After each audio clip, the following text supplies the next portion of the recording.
hands on the wheel. Don't move. They're right here, officer. I'm a U.S. Marshal. Credentials are in my jacket. Step out of the car. Now. Keep your hands where I can see them. I'm telling you, I'm armed and authorized. Badge and ID are in the left chest pocket. Leave them there. Do not reach. Step out. Okay, I'm cooperating. Door, left hand, slow. Understood. I'm Leonard Price, U.S. On a quiet Tuesday afternoon in Columbus, Ohio, Officer Leonard Shaw noticed a black sedan with temporary tags driving through a middle-class neighborhood. The vehicle wasn't speeding. It wasn't swerving. Nothing illegal was happening. But something in Shaw's mind clicked and he decided that car didn't belong. Shaw pulled in behind the sedan and followed it closely. For 6 blocks, he watched, waiting, searching for any justification to act on a decision he had already made. When the car made a routine right turn and the tire briefly touched the white line, Shaw seized the moment. His lights came on. Stop was initiated, and a chain of events began that nobody could undo. Behind the wheel was Gary Williams, a decorated U.S. Marshal with 15 years of federal service.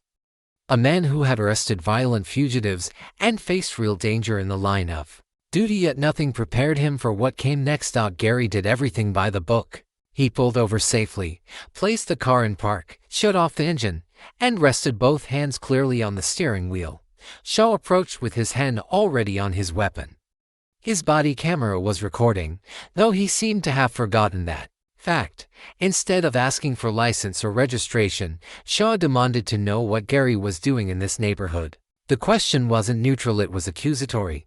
Gary immediately understood why he'd been stopped. Remaining calm, Gary explained that he was a federal agent and that his credentials were in his jacket. He politely asked permission to retrieve them. Shaw refused. Instead, he ordered Gary out of the vehicle. This was not just poor judgment, it was a serious violation. Federal agents are legally allowed to identify themselves during stops, and officers are trained on those protocols. Shaw either ignored that training or believed the rules didn't apply to him. Gary complied, moving slowly and keeping his hands visible. Shaw's tone grew more aggressive. A neighbor across the street noticed the raised voices and sensed something was wrong. She grabbed her phone and started recording. That decision would later prove critical. When Shaw asked if there were weapons in the car, Gary answered truthfully, yes, because he was a U.S. Marshal on duty. Instead of verifying his identity, Shaw escalated further. He ordered Gary to the back of the vehicle and placed him against the trunk. More neighbors came outside. More phones started recording. The scene was becoming a public spectacle. Shaw finally called for backup but falsely reported that the driver was uncooperative and suspicious. The bodycam audio later proved that was a lie. When additional officers arrived, it was immediately clear something didn't add up. Gary calmly stated his full name, badge number, and agency, and again asked to retrieve his credentials. One of the responding officers recognized the red flags instantly and urged Shaw to let Gary identify himself. Shaw refused. Then came the moment that sealed his fate. Shaw announced he was going to search the vehicle. Gary clearly stated he did not consent and explained the search would be illegal. Shaw ignored him and searched anyway, unlawfully entering a federal agent's vehicle that could have contained sensitive case materials, exactly where Gary said they would be. Shaw found the credentials. For a moment, Shaw stood silent, staring at them. Reality had finally caught up. But instead of apologizing, he doubled down, questioning the legitimacy of the badge and blaming Gary for not showing it sooner. Another officer stepped in, verified the credentials with dispatch.